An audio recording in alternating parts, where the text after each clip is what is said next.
My dear student, स्वागत है आपका हमारे यूट्यूब चैनल स्टूडेंट स्टडी में। तो कैसे आप सब, उम्मीद करता हूँ आप लोग मस्त होंगे। तो हंसते रहिए, मुस्कुराते रहिए, स्वस्थ रहिए और मस्त रहिए। तो आप लोगों में से जिन बच्चों की ख्वाहिश थी कि केमिस्ट्री हम 12th का भी स्टार्ट करें, तो वे लोग पहले तो अपने चेहरे पर मुस्कान ला ले, अपने चेहरे पर मुस्कान पहले ला ले, ताकि आप लोग हंसते हुए अपनी मुस्कान, अपनी खुशी के साथ आप लोग केमिस्ट्री का आनंद ले सकें। क्योंकि सॉलिड स्टेट जो चैप्टर है, फर्स्ट चैप्टर केमिस्ट्री का है, ये थोड़ा टफ है। तो इसके लिए पहले तो आप खुश हो जाइए कि आपके लिए मैं आप लोगों का बात स्वीकार किया हूँ और आप लोगों के लिए मैं केमिस्ट्री लेकर के आ गया हूँ। आप लोग बोले थे कि हमें केमिस्ट्री चाहिए, तो हम आप लोगों के लिए केमिस्ट्री लेकर के आ गया हूँ। हमने बोला था आप लोगों को सोम से मंगल के बीच आप लोगों को वीडियो मिल जाएगा 12th केमिस्ट्री का। तो आप लोगों के लिए मैं 12th केमिस्ट्री का वीडियो लेकर के आ गया हूँ। तो देरी मत कीजिएगा, और चैनल को अभी तक सब्सक्राइब नहीं किए हैं तो आप चैनल को सब्सक्राइब कर लीजिए और वीडियो को लाइक कर दीजिए। तो फिर आप लोगों का ज़्यादा टाइम नहीं लेते हुए हम अपने सिलेबस पर आगे चलते हैं। देखिए, हमारा ये चैप्टर 1 है। कौन सा चैप्टर है? तो ये हमारा चैप्टर 1 है, सॉलिड स्टेट, जिसको हम ठोस अवस्था कहते हैं। तो चलिए, ये हमारा चैप्टर कौन सा है? Solid state, chapter number 1। तो चलिए हम इसको स्टार्ट कर देते हैं। आप लोगों का ज़्यादा टाइम, बहुत टाइम हो चुका है। आप लोग बोलिए हमको केमिस्ट्री स्टार्ट करने के लिए, तो हम केमिस्ट्री स्टार्ट कर दिए। तो अब अपने चेहरे पर मुस्कुरा ले आइए और खुशी के साथ, उमंग के साथ, उसी जोश उसी उमंग के साथ आप स्टडी स्टार्ट कर दीजिए। तो देखिए, ये ठोस अवस्था होता क्या है, पहले हम ठोस अवस्था के बारे में जान लेते हैं। ठोस अवस्था हम जब पढ़ रहे हैं तो इसके बारे में पहले जान लेते हैं। तो पहले ये जान लेते हैं कि ठोस अवस्था की जो होती है, आकार निश्चित होता है और आयतन निश्चित। यानी कि पहले तो ये जान लीजिए कि ठोस अवस्था का आकार और आयतन निश्चित होता है, पहला बात हो गया। और दूसरा बात हमारा हो जाएगा कि ठोस अवस्था का द्रव्यनांक उच्च होता है और क्वथनांक भी उच्च होता है। ये हमारा दूसरा बात हो जाएगा कि यानी कि ठोस अवस्था के द्रव्यनांक और क्वथनांक दोनों उच्च होते हैं। तीसरा बात हमारा ये हो जाएगा कि ठोस अवस्था के घनत्व उच्च होते हैं, ठोस अवस्था के घनत्व भी उच्च होते हैं। और चौथा बात हमारा ये आ जाएगा कि ठोस अवस्था जो है, ठोस जो है वह संपीड़ितता का गुण इसमें नहीं पाया जाता है। ठोस में हमको, ठोस अवस्था जब ये पढ़ेंगे तो ठोस अवस्था में हमको संपीड़ितता का गुण नहीं पाया जाएगा, यानी कि इसको दबाया नहीं जा सकता है। संपीड़ यानी कि संपीड़ नहीं हो सकता है, इसको दबाया नहीं जा सकता है। और चौथा गुण, जो पांचवा जो गुण हमारा हो जाएगा, चौथा गुण तो हमने आपको बता दिया कि इसमें संपीड़ितता का गुण नहीं पाया जाता है। पांचवा गुण जो होगा इसमें कि हमारे ठोस अवस्था में बहाव का गुण नहीं पाया जाता है, बहाव का गुण नहीं पाया जाता है। तो आप लोग देरी मत कीजिए, जितने गुण हम आपको अभी ठोस अवस्था के बारे में बताए हैं उस सबको हम इस पर लिख लेते हैं। तो पहले हम इसमें थोड़ा इंक डाल देते हैं, तो फिर हम इस लिख लेते हैं। तो चलिए, आप लोग ज़्यादा टाइम व्यस्त मत कीजिए, और मैं जो लिखता हूँ उसको आप लिखते चलिए। कॉपी कलम आप अपने आगे रख लीजिए और मैं जो लिखता हूँ उसको आप लिखते चलिए। तो पहले हम ये लिखते हैं कि ठोस अवस्था के आकार और आयतन दोनों निश्चित होते हैं। तो पहला क्या हो जाएगा? तो निश्चित आकार और आयतन, निश्चित आकार और आयतन होता है। तो ठोस अवस्था क्या होता है? निश्चित आकार और आयतन होता है, निश्चित आकार और आयतन होता है। निश्चित, आप लोग समझ जाते होंगे, आकार और आयतन होता है, यानी कि ठोस अवस्था का आकार और आयतन निश्चित होता है। दोनों चीज क्या होता है? निश्चित होता है। तो हमने ये लिख दिया कि ठोस अवस्था यानी कि सॉलिड स्टेट जो है वो निश्चित आकार और आयतन के होते हैं, ये हमने लिख दिया। दूसरा हम क्या लिखेंगे? दूसरा हम लिखेंगे कि उच्च द्रव्यनांक और क्वथनांक होता है। इसमें क्या होता है? तो इसमें जो गुण पाया जाता है वो कौन सा गुण पाया जाता है? तो उच्च द्रव्यनांक और क्वथनांक होता है। इसमें क्या होता है? तो उच्च द्रव्यनांक और क्वथनांक होता है, उच्च द्रव्यनांक और क्वथनांक होता है, और क्वथनांक होता है, क्वथनांक होता है, क्वथनांक होता है। तीसरा गुण हमने क्या पढ़ा? कि उच्च घनत्व होता है। तीसरा गुण हमने पढ़ा कि उच्च घनत्व होता है, इसका घनत्व जो होता है वो उच्च होता है। तो लिखेंगे उच्च घनत्व होता है, उच्च घनत्व होता है, उच्च घनत्व होता है, उच्च घनत्व होता है। और चौथा बात जो हमने पढ़ा है, चौथा बात क्या पढ़ा है कि इसमें संपीड़ितता का गुण नहीं पाया जाता है। ठोस अवस्था में संपीड़ितता का गुण नहीं पाया जाता है, तो हम लिख देंगे संपीड़ितता का गुण नहीं पाया जाता है। संपीड़ितता का गुण नहीं पाया जाता है। संपीड़ितता यानी कि दबाव का गुण नहीं पाया जाता है। संपीड़ितता का गुण नहीं पाया जाता है। संपीड़ितता का गुण नहीं पाया जाता है, तो हम लिख दिए संपीड़ितता का गुण नहीं पाया जाता है। अब देखिए पांचवा गुण हम क्या पढ़ें, हम आपको क्या बताएं, पांचवा गुण वो देख लेते हैं। संपीड़ितता का गुण नहीं पाया जाता है। पांचवा गुण हमने आपको ये बताया कि इसमें बहाव का गुण भी नहीं पाया जाता है, तो हम लिखेंगे बहाव का गुण नहीं पाया जाता है। बहाव का गुण नहीं पाया जाता है।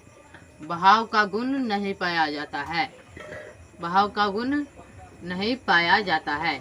ये हमारे हो गया सॉलिड स्टेट यानी कि ठोस अवस्था के जो गुण है वो, यानी कि इसका क्या पहचान है, इसके बारे में हमको कुछ जानकारी चाहिए, तो हम ले लिए बहाव का गुण नहीं पाया जाता है। तो जो जानकारी इम्पोर्टेंट थी वो हमने आपको दे दी। जो जानकारी इम्पोर्टेंट था वो हमने आपको दे दिया। तो आप इसका स्क्रीनशॉट लेना चाहते होंगे, लिख लिए हैं तो अच्छी बात है। हमारे साथ साथ अगर आप लिख चुके हैं तो अच्छी बात है, नहीं लिखे हैं तो आप इसका स्क्रीनशॉट ले सकते हैं। तो चलिए मैं साइड हो जाता हूँ, आप इसका स्क्रीनशॉट ले लीजिए। लगभग आप लोग इसका स्क्रीनशॉट ले चुके होंगे, तो चलिए हम चलते हैं इसके जो होते हैं आगे टॉपिक, उस पर हम चलते हैं। तो पहले इसको हम मिटा लेते हैं। तब तक आप वीडियो को अगर अभी तक लाइक नहीं किए हैं तो आप वीडियो को लाइक कर दीजिए, जब तक हम मिटाते हैं तब तक। तो चलिए हम इसको मिटा रहे हैं, ज़्यादा टाइम नहीं लगेगा, हमने इसको मिटा लिया है। तो अब देखिए इसमें हम क्या लिखेंगे। ठोस अवस्था हम पढ़ रहे हैं, तो ठोस देखिए क्या होगा। ठोस अवस्था हम पढ़ रहे हैं तो इसके बारे में कुछ जान लेते हैं कि ठोस। अब देखिए ठोस के क्या हुआ, शादी विवाह हुआ, बाराती गए, इसके 2 बच्चे हुए, इनके 2 इसके संतान उत्पन्न हुए, जिनका नाम क्या पड़ा, तो एक का नाम पड़ा क्रिस्टल और एक का नाम पड़ा अक्रिस्टल, यानी कि रवादार और रवादार। तो इसका हम लिख लेते हैं कि इसके कितने बच्चे हुए, कितने संतान इसके हुए। तो इसके 2 संतान हुए, जिसमें इसका एक संतान का नाम पड़ा क्रिस्टल।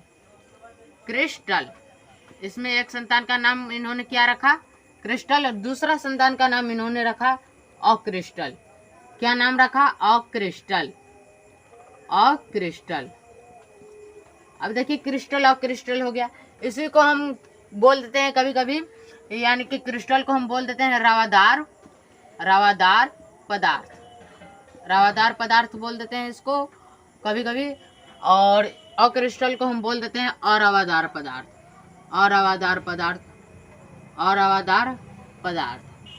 ये हम क्रिस्टल और अक्रिस्टल को कभी कभी बोल दिया करते हैं। तो यहाँ तक उम्मीद करता हूँ आप लोगों को कोई प्रॉब्लम नहीं हुआ होगा। तो चलिए अब हम इसको समझाने की कोशिश करते हैं आप लोगों को। देखिए क्रिस्टल जो होता है, इसमें एक निश्चित होता है कि इस अणु के बाद इस अणु, ये अणु आएगा, अर्थात ए बी होता है। ए बी हम इसको इस प्रकार लिख सकते हैं कि ए बी ए, फिर बी ए बी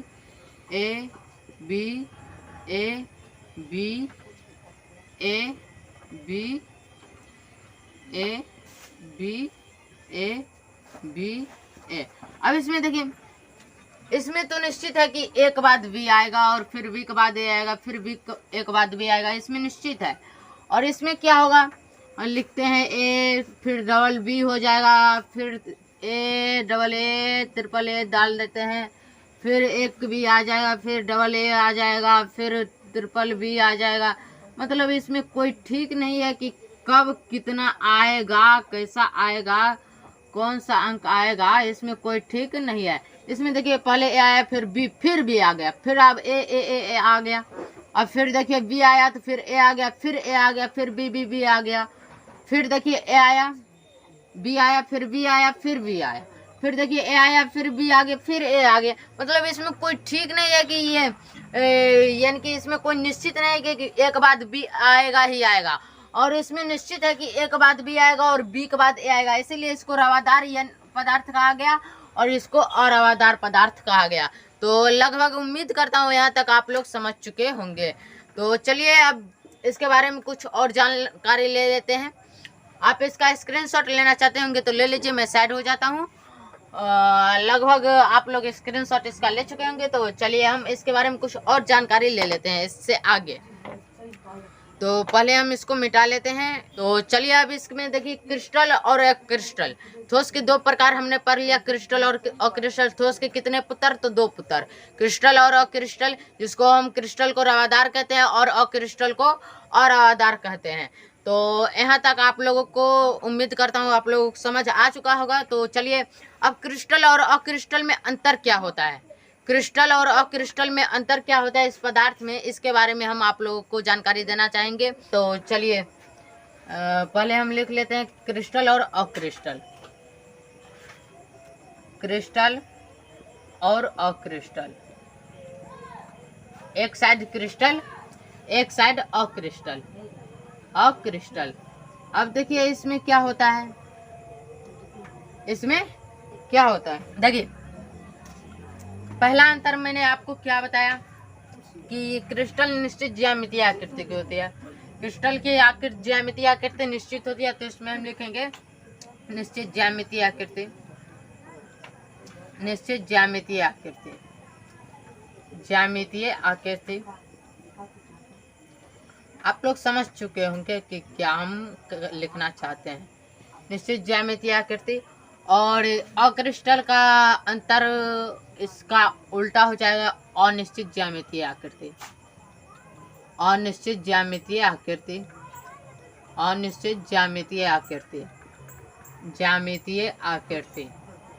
ये पहला अंतर हमारा हो गया क्रिस्टल और अक्रिस्टल में। अब देखिए इसका सेकंड अंतर क्या होगा। तो सेकंड अंतर हम इसका लिख लेते हैं। सेकंड अंतर हमने आप लोगों को बताया कि क्रिस्टल को बराबर बराबर भागों में बांटा जा सकता है, लेकिन अक्रिस्टल को बराबर बराबर भागों में नहीं बांटा जा सकता है। तो हम लिखेंगे इसे बराबर बराबर भागों में बांटा जा सकता है, इसे बराबर बराबर भागों में बांटा जा सकता है, बराबर बराबर भागों में बांटा जा सकता है, बांटा जा सकता है। क्रिस्टल को बराबर बराबर भागों में बांटा जा सकता है, लेकिन इसे बराबर बराबर भागों में नहीं बांटा जा सकता। किसे? अक्रिस्टल को। तो इसे बराबर बराबर भागों में नहीं बांटा जा सकता है, बराबर बराबर भागों में नहीं बांटा जा सकता है, बराबर बराबर भागों में नहीं बांटा जा सकता है, भागों में नहीं बांटा जा सकता है, नहीं बांटा जा सकता है, बांटा जा सकता है, नहीं बांटा जा सकता है। अब देखिए ये हमने सेकंड अंतर आप लोगों के सामने प्रस्तुत कर दिया। थर्ड अंतर यानी कि तीसरा अंतर, इसके प्रोटॉन का द्रव्यमान जो होता है, क्रिस्टल के मास ऑफ प्रोटॉन, एमपी मतलब मास ऑफ प्रोटॉन, एमपी मतलब क्या होता है? Mass of proton. इसके प्रोटॉन का द्रव्यमान होता है वो निश्चित होता है। क्या होता है? क्रिस्टल के प्रोटॉन का द्रव्यमान निश्चित होता है, जबकि इसका एमपी द्रव्यमान यानी कि मास ऑफ प्रोटॉन इसका जो है वो अनिश्चित होता है। क्या होता है? अनिश्चित होता है। तो उम्मीद करता हूँ यहाँ तक आप लोग समझ गए होंगे। अब देखिए चौथा अंतर हमारा क्या है। क्रिस्टल और अक्रिस्टल में हमारा चौथा अंतर क्या है? तो वो हमारा चौथा अंतर है कि ये क्रिस्टल दीर्घपरासी होता है। क्या होता है? तो क्रिस्टल दीर्घपरासी होता है। दीर्घपरासी क्रिस्टल क्या होता है? दीर्घपरासी यानी कि लंबे समय तक कि ये इसको हम यानी कि लंबे समय तक इसको हम कर सकते हैं, प्रसारण कर सकते हैं, जबकि ये दीर्घपरासी होता है। जबकि हमारा ये जो होता है अक्रिस्टल, ये हमारा लघुपरासी होता है, यानी कम ही समय में इसका प्रास होता है। तो ये लघुपरासी हमारा हो जाता है, लघुपरासी। अब देखिए क्रिस्टल जो हमारा होता है ये असमदेशिक होता है। 5 नंबर हमारा हो जाएगा। क्रिस्टल असमदेशिक होता है। क्या होता है? असमदेशिक। इसको हम असमदेशिक कहते हैं। असमदेशिक क्रिस्टल क्या होता है? असमदेशिक। इसको हम एक साथ सभी दिशाओं में नहीं भेज सकते हैं और अक्रिस्टल जो होता है ये समदैशिक होता है। अक्रिस्टल क्या होता है? समदैशिक होता है। समदैशिक, अक्रिस्टल समदैशिक होता है और क्रिस्टल असमदैशिक होता है। अक्रिस्टल समदैशिक और क्रिस्टल समदैशिक, अक्रिस्टल समदैशिक और अक्रिस्टल समदैशिक होता है, जबकि क्रिस्टल क्या होता है? असमदैशिक। ये बात आप लोग अच्छे से जान लीजिए और इसे ऑब्जेक्टिव में पूछता है। देखिए यहाँ तक उम्मीद करता हूँ आप लोग यहाँ तक समझ चुके होंगे। तो आप इसका स्क्रीनशॉट लेना चाहते होंगे तो आप इसका स्क्रीनशॉट ले सकते हैं। तो चलिए मैं साइड हो जाता हूँ। लगभग आप लोग इसका स्क्रीनशॉट ले चुके होंगे। तो चलिए पहले हम इसको मिटा लेते हैं, फिर अगले टॉपिक पर चलते हैं। अगला टॉपिक क्या कह रहा है देखते हैं। तो पहले हम इसको मिटा लेते हैं। अब देखिए मैं आप लोगों को समझाने की कोशिश करूंगा कि दीर्घ परासी और लघु परासी क्या है। देखिए इसमें हमने कि A B A B A B A B A B A B A B A B A B A B ये हमने लिखा था। और एक ये हमारा हो जाता है ये ए, ऐसे लिखते हैं ए B A A A B A फिर A B B A B B A B B A. अब इसमें देखिए अंतर कुछ इस प्रकार से। इसमें देखिए कि ये ऊपर से या फिर नीचे से जिधर से भी करेंगे तो इसमें है कि हाँ कि एक बाद भी आएगा, फिर एक बाद भी आएगा, इधर भी एक बाद भी आएगा, एक बाद भी आएगा। लेकिन इसमें देखिए इसमें कोई अच्छी नहीं है कि एक बाद बी ए आएगा या फिर बी के बाद ए ही आएगा।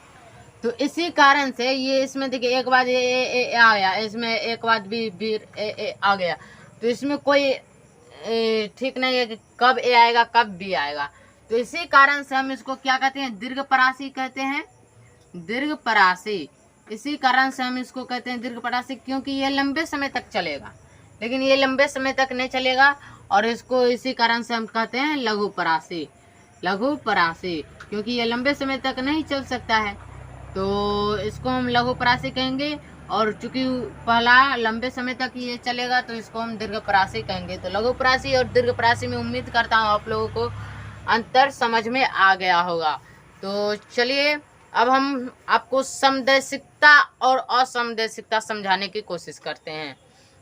तो देखिए आप इसका स्क्रीनशॉट लेना चाहते होंगे तो ले सकते हैं, मैं साइड हूँ। लगभग आप लोग स्क्रीनशॉट इसका ले चुके होंगे। तो चलिए हम समझाने की कोशिश करते हैं असमदैशिकता क्या होता है। देखिए हम आप लोगों को अब समदैशिकता और असमदैशिकता समझाने की कोशिश करते हैं। तो पहले हम बड़ा वाला गोला बना लेते हैं। बड़ा वाला गोला हम बना लेते हैं और इसके बीच में हम छोटा वाला गोला लगाते हैं। देखिए ध्यान से देखिए आप लोग। फिर हम बड़ा वाला गोला बनाते हैं और फिर हम क्या बनाते हैं? छोटा वाला गोला बनाते हैं। छोटा वाला गोला बनाते हैं, फिर हम बड़ा वाला गोला बनाते हैं। यानी कि अणु है, आप इसको अणु समझिए और ये छोटा अणु है। देखिए अब इसमें देखिए अंतर क्या है कि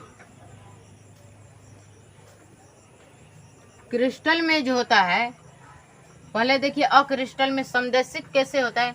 क्योंकि अगर हम ऐसे आए तो सिर्फ हमको बड़ा गोला मिल रहा है, सिर्फ और सिर्फ बड़ा गोला, तो इस समान दिशा में हमको मिल रहा है तो ये हमको समदैशिक हो जाएगा। और अगर हम ऐसे चले, अगर हम ऐसे चले, ये इसको हम ए बी मान लेते हैं, ए बी रेखा।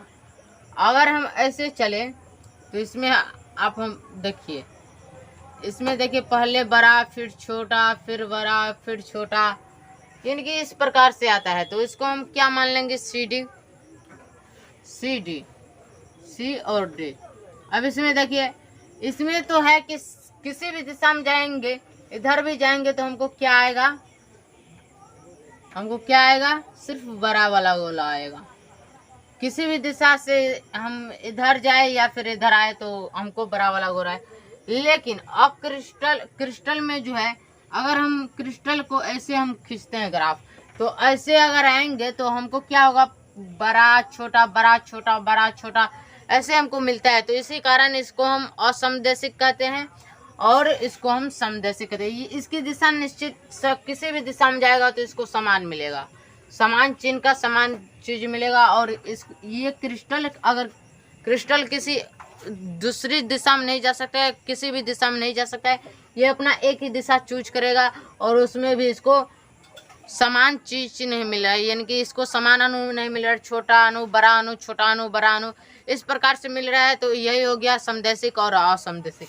मतलब इसको छोटा अणु बड़ा अणु, छोटा अणु बड़ा अणु मिल रहा है तो ये असमदेशिक हो जाएगा। और इसको देखिए, बड़ा अणु तो बड़ा अणु, और बीच से अगर हम खींचे इसको, ये भी आपको आप समझ गए कि बड़ा अणु मिल रहा है। अगर हम बीच से इसको खींचे, इस यहाँ छोड़िए, अगर हम बीच से इसको खींचे तो छोटा अणु तो सिर्फ छोटा अणु ही मिल रहा है। इधर से भी अगर हम देखें तो छोटा अणु तो सिर्फ छोटा अणु ही मिल रहा है। मतलब कि इधर से भी हम इसको खींचे तो छोटा अणु तो छोटा अणु ही इसको मिल रहा है, बड़ा अणु तो बड़ा ही अणु ही मिल रहा है। मतलब इसको किसी भी दिशा में ले जाएंगे तो समान हमको दिशा मिलेगा, समान दिशा मिलेगा, लेकिन इसमें समान नहीं मिल रहा है, छोटा बड़ा मिल रहा है। तो यही हो गया समदेशिक और असमदेशिक। तो उम्मीद करता हूँ ये आप लोगों को समझ में आई होगी।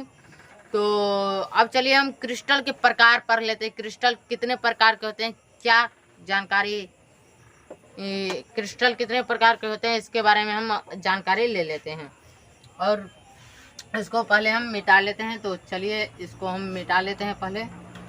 अब क्रिस्टल और क्रिस्टल में का क्या प्रकार है वो हम जान लेते हैं। तो चलिए क्रिस्टल और क्रिस्टल का प्रकार जान लेते हैं। देखिए, क्रिस्टल मुख्यतः 4 प्रकार के होते हैं। कितने प्रकार के होते हैं, 4 प्रकार के। तो उसको हम लिख देंगे, पहले लिख देंगे क्रिस्टल के प्रकार। क्रिस्टल के प्रकार, ये हमारा टॉपिक हो गया, क्रिस्टल के प्रकार। क्रिस्टल के प्रकार। अब देखिए क्रिस्टल कितने प्रकार के होते हैं। तो क्रिस्टल हमको 4 प्रकार के होते हैं। कितने प्रकार के होते हैं, 4 प्रकार के।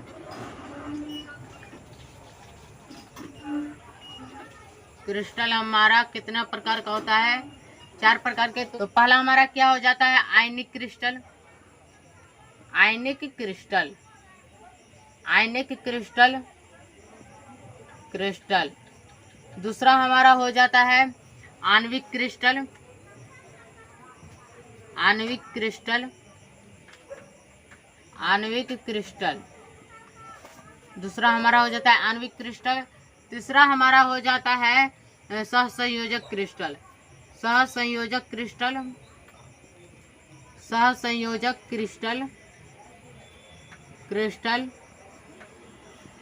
और चौथा हमारा क्या हो जाता है, तो धात्विक क्रिस्टल। धात्विक क्रिस्टल, धात्विक क्रिस्टल। तो यहाँ तक उम्मीद करता हूँ, धात्विक क्रिस्टल 4 क्रिस्टल हो गया। तो यहाँ तक उम्मीद करता हूँ आप लोगों को समझ में आ चुकी होगी। तो चलिए हम इसको थोड़ा समझाने की कोशिश करते हैं। आयनिक क्रिस्टल में आयनिक बंधन बल होता है, काफ़ी अधिक होता है। आयनिक क्रिस्टल में आयनिक बंधन बल काफ़ी अधिक होता है, आयनिक बंधन बल। इसी कारण से ठोस में आयनिक बंधन बल काफ़ी अधिक होता है। आयनिक बंधन बल ठोस में होता है, इसीलिए क्रिस्टल को, अगर किसी ठोस में आयनिक बंधन बल है अधिक, तो उसको हम क्या कहेंगे, आयनिक क्रिस्टल। क्या कहेंगे, आयनिक क्रिस्टल। तो आयनिक बंधन बल क्या होता है, आयनिक क्रिस्टल में आयनिक बंधन बल होता है। अगर आपसे कोई पूछे कि आयनिक क्रिस्टल में क्या होता है, कौन सा बल होता है, आयनिक क्रिस्टल में कौन सा बल होता है, तो आप लोग क्या आंसर देंगे। अगर आप लोगों से कोई पूछे कि आयनिक क्रिस्टल में कौन सा बल होता है, तो आप लोग क्या आंसर देंगे। आयनिक क्रिस्टल में आयनिक बंधन बल होता है, जैसे कि NaCl। तो इसमें देखिए NaCl में क्या हो जाएगा, Na प्लस हो जाता है, Na प्लस Cl माइनस। तो इसमें देखिए आयनिक बंधन बल है कि नहीं, ये धनायन ये ऋणायन, क्या है, धनायन और ऋणायन। तो आप लोगों को ये समझ में आ चुका होगा। जैसे एक और उदाहरण ले लेते हैं, CaCl। CaCl पहले आप लोगों को देख लेते हैं दिखता है या फिर नहीं। आप लोगों को काफ़ी अच्छी तरह से दिख रहा है, थोड़ा सा, हाँ अब आप लोगों को काफ़ी अच्छी तरह से दिख रहा है। अब देखिए हम बता रहे हैं, एक ले लेते हैं CaCl, ये तो हमारा एक एग्जाम्पल हो गया। एक एग्जाम्पल ले लेते हैं CaCl। अब देखिए CS पर प्लस होता है यानी कि धनायन होता है, Cl पर ऋणायन होता है। तो ये हमारा ये भी एक उदाहरण हो जाएगा CaCl, जो कि हमको आयनिक बंधन बल से परिचित कराता है। किससे परिचित कराता है, तो आयनिक बंधन बल से हमको परिचित कराता है। तो यहाँ तक आप लोगों को समझ आ चुकी होगी। अब देखिए द्रवित अवस्था में जो होता है आयनिक क्रिस्टल, द्रवित अवस्था में विद्युत का सुचालक होता है। ये जो आयनिक क्रिस्टल है इसको यहाँ लिख लेते हैं। ये जो आयनिक क्रिस्टल है ये द्रवित अवस्था में क्या होता है, तो विद्युत का सुचालक होता है। द्रवित अवस्था में ये विद्युत का सुचालक होता है। अगर ये आयनिक क्रिस्टल जो है, अगर ये द्रवित अवस्था में रहे, अगर ये आयनिक क्रिस्टल द्रवित अवस्था में रहे तो विद्युत का सुचालक होता है। सुचालक आप लोग समझ चुके होंगे कि सुचालक से विद्युत का सुचालक। और अगर यही आयनिक क्रिस्टल अगर ये ठोस अवस्था में रहे, ठोस अवस्था में रहे तो यह विद्युत का कुचालक होता है। क्या होता है, अगर ये आयनिक क्रिस्टल ठोस अवस्था में रहे तो यह विद्युत का कुचालक होता है।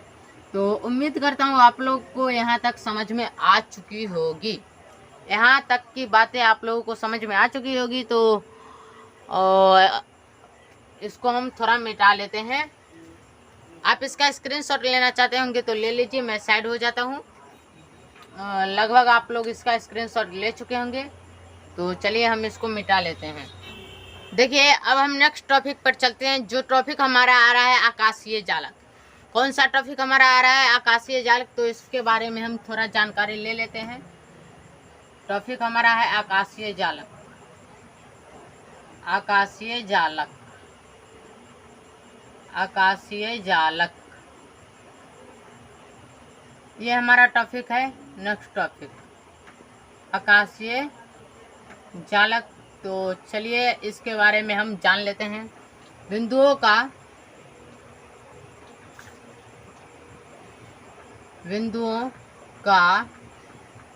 वह प्रतिरूप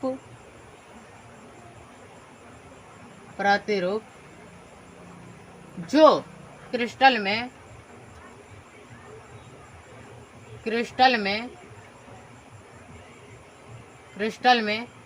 कणों की व्यवस्था को दर्शाता है,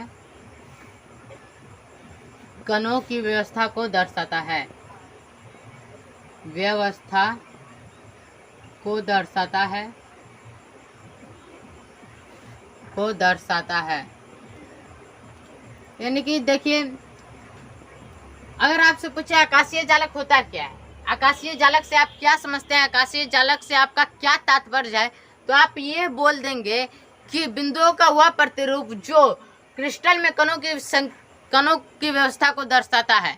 आप लोग क्या बोलेंगे कि बिंदुओं का वह प्रतिरूप जो क्रिस्टल में कणों की व्यवस्था को दर्शाता है उसे क्या कहते हैं, आकाशीय जालक कहते हैं। आप लोगों को अच्छा साफ साफ दिख रहा है तो उसी को हम क्या कहते हैं, आकाशीय जालक कहते हैं। अब चलिए हम इसके बाद जो टॉपिक आता है वो आता है इकाई सेल। इकाई सेल क्या है तो उसके बारे में हम थोड़ा जानकारी ले लेते हैं। देखिए आकाशीय जालक का वह सबसे छोटा भाग, आकाशीय जालक का वह सबसे छोटा भाग जिसकी त्रिविम में पुनरावृत्ति होने पर संपूर्ण क्रिस्टल उत्पन्न होता है उसे क्या कहते हैं, इकाई सेल। क्या कहते हैं, इकाई सेल। तो चलिए हम इसको लिख लेते हैं, इकाई सेल होता क्या है। नेक्स्ट टॉपिक हमारा होता है इकाई सेल। इकाई सेल, इकाई सेल। चलिए तो इसमें हमने बोला आकाशीय जालक का वह सबसे छोटा भाग, आकाशीय जालक का वह सबसे छोटा भाग, आकाशीय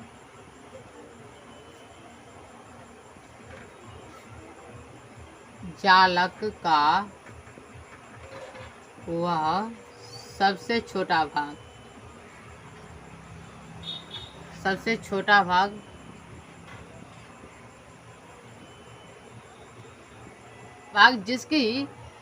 जिसकी त्रिविम में लिखने के बाद आप लोग समझ जाएंगे कि मैं क्या कहना चाहता हूँ। त्रिविम में पुनरावृत्ति होने पर, यानी कि रिवीजन होने पर, त्रिविम में पुनरावृत्ति होने पर, पुनरावृत्ति इसको इंग्लिश में रिवीजन कहते हैं।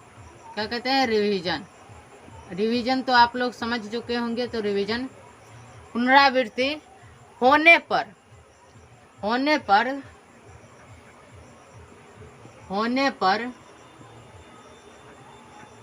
पर संपूर्ण क्रिस्टल उत्पन्न होता है। संपूर्ण क्रिस्टल उत्पन्न होता है। संपूर्ण क्रिस्टल उत्पन्न होता है।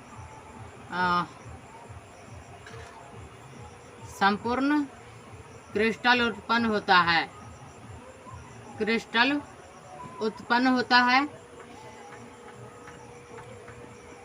होता है। अब देखिए, अब लगभग आप लोग थोड़ा समझ रहे होंगे। तो संपूर्ण क्रिस्टल जो उत्पन्न होता है, जिसके कारण, यानी कि आकाशीय जालक का वह सबसे छोटा भाग जिसकी त्रिविम में पुनरावृत्ति होने पर, यानी कि रिवीजन होने पर संपूर्ण क्रिस्टल उत्पन्न होता है, उसे क्या कहते हैं? इकाई सेल कहते हैं। तो लिखेंगे होता है इकाई सेल कहलाता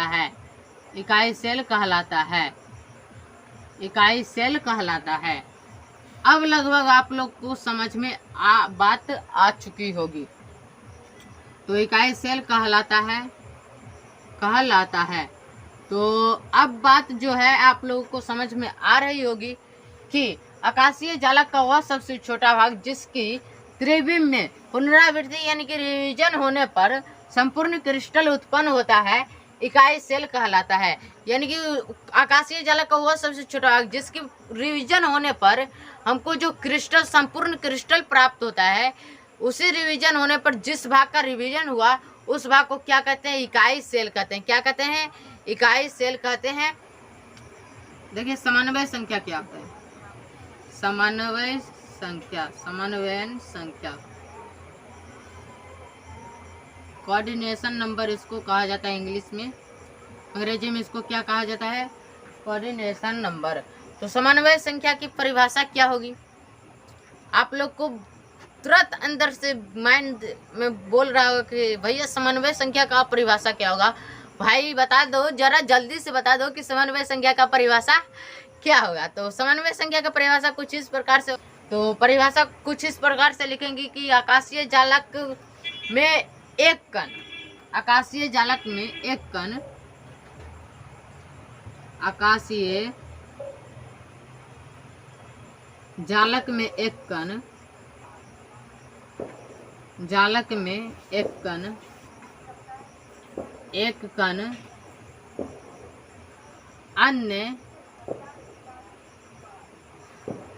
अन्य जितने कणों के संपर्क में रहता है, अन्य जितने कणों के संपर्क में रहते हैं,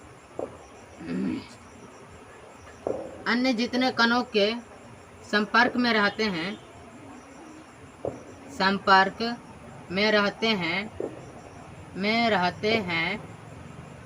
उन सभी संपर्कीय कणों की संख्या को समन्वयन संख्या कहते हैं।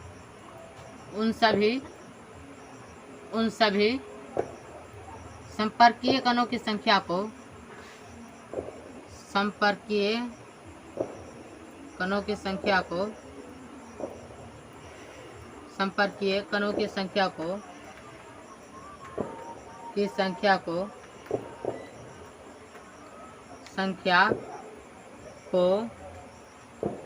क्या कहते हैं? कोऑर्डिनेशन नंबर, यानी कि समन्वयन संख्या को समन्वयन संख्या कहते हैं।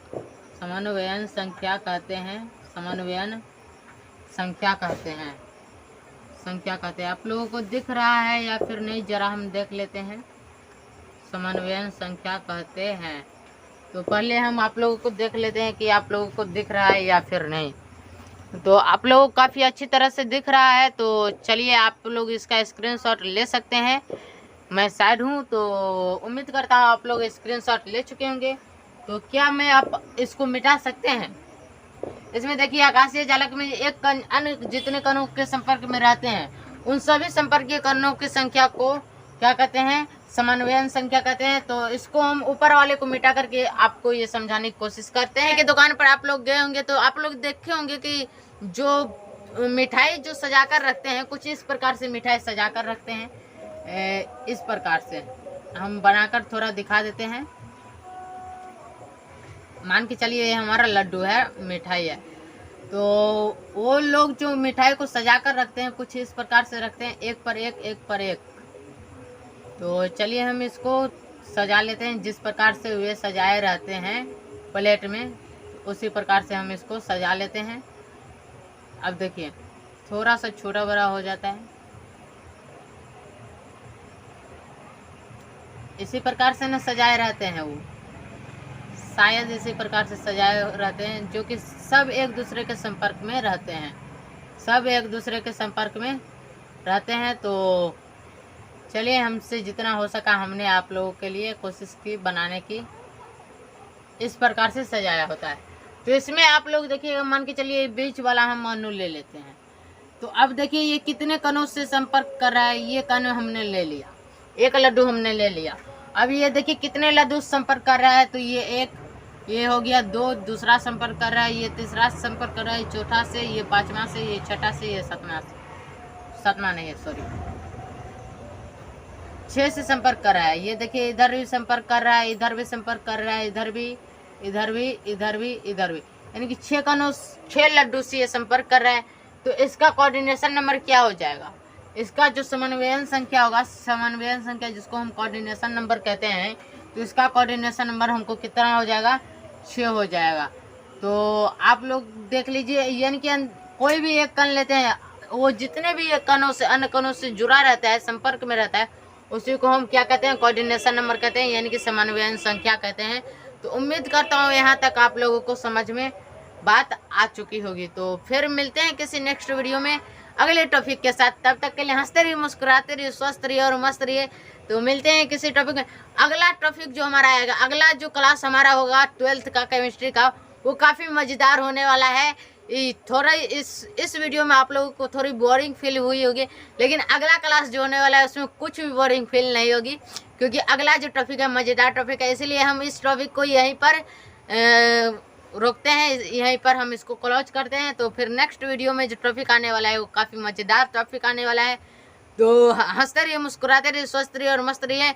और वीडियो पसंद आए हो तो इस वीडियो को एक लाइक कीजिएगा और अपने दोस्तों को भी, अपने साथियों को भी शेयर कीजिएगा, क्योंकि कहते हैं कर भला तो हो भला। आज आप लोग अपने दोस्तों को भी शेयर कीजिएगा, साथियों को भी शेयर कीजिएगा, क्योंकि उसको उनको भी अगर ये वीडियो अच्छा लगे तो वो सब्सक्राइब कर लें और अपने दोस्तों को भी शेयर कर सके। अगर आप हमारे यूट्यूब चैनल पर नए हो तो इस यूट्यूब चैनल को सब्सक्राइब कर ले। वीडियो पसंद आई तो इसको एक लाइक कर दीजिएगा, ताकि हमको मोटिवेशन मिल सके, और फिर हम आप लोगों के लिए नया जो वीडियो लाए हो इससे भी मज़ेदार वीडियो हो।